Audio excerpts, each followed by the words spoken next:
So water amplifies, good or bad. So like I said before, your emotions.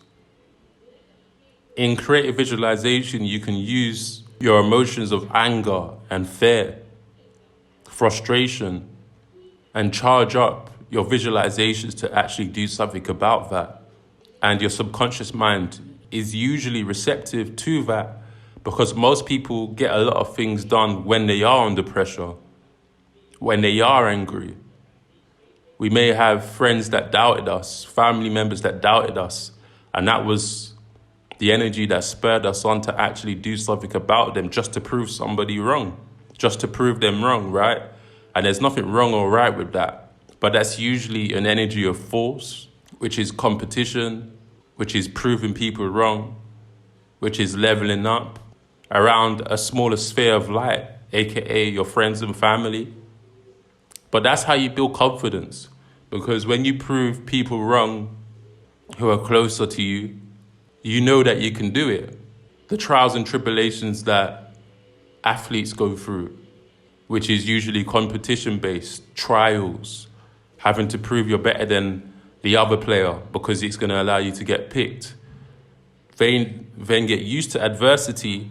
So when there's 20, 30,000 fans booing at them because of a poor performance, usually they bounce back. They handle that pressure. Everything is pressure in this reality.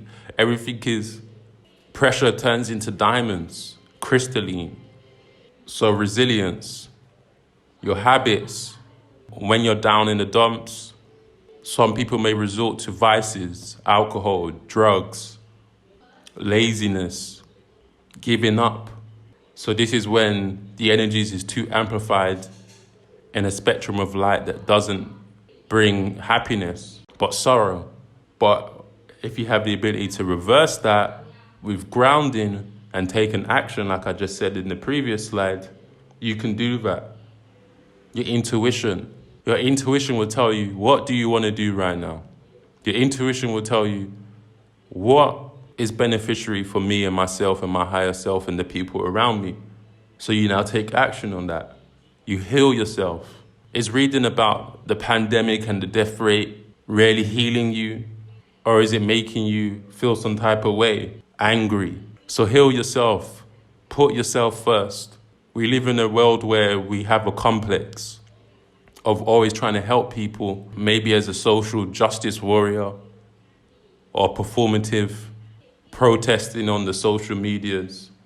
Because we relate to injustice. It's natural to do this by human nature. We relate to suffering because we all suffer one way or another. But you should heal yourself first.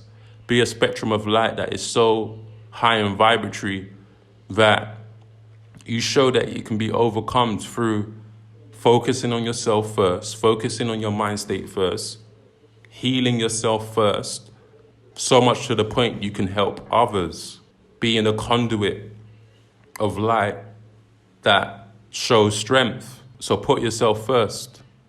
And spirituality.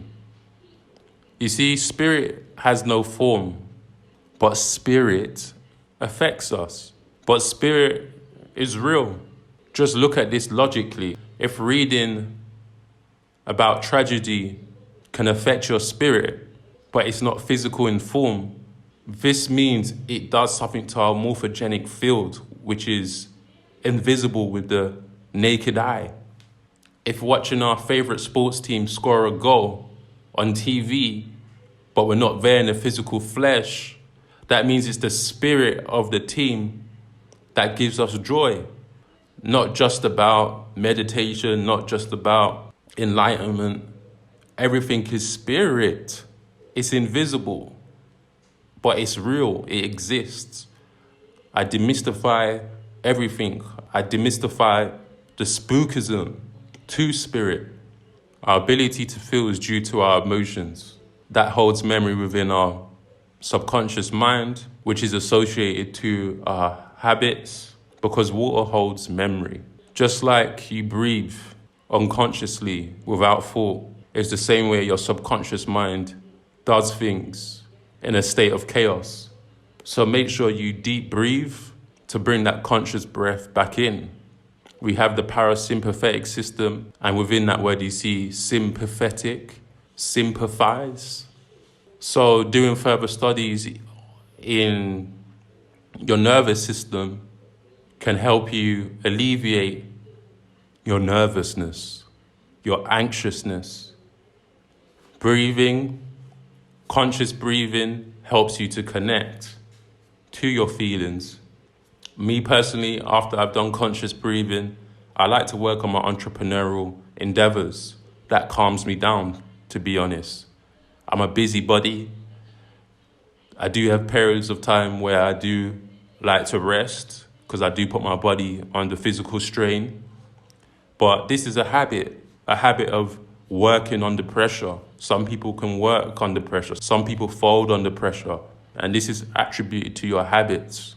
There's a book called Atomic Habits, which speaks about how habits work. And you see the word atomic, which means it's memory within, which means your habits are held within your cells because everything is an atom, including your cells.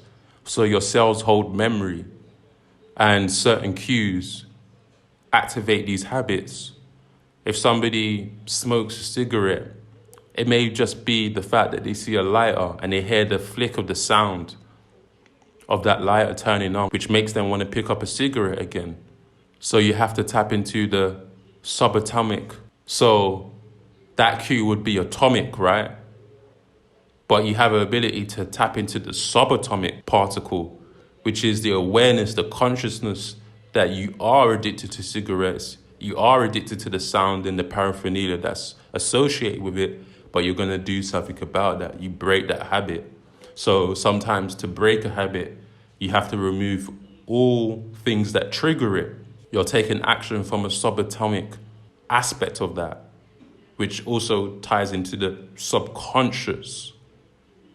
So before something becomes conscious, it has to go through that subliminal valve. So you remove things so it's not a conscious thought at all.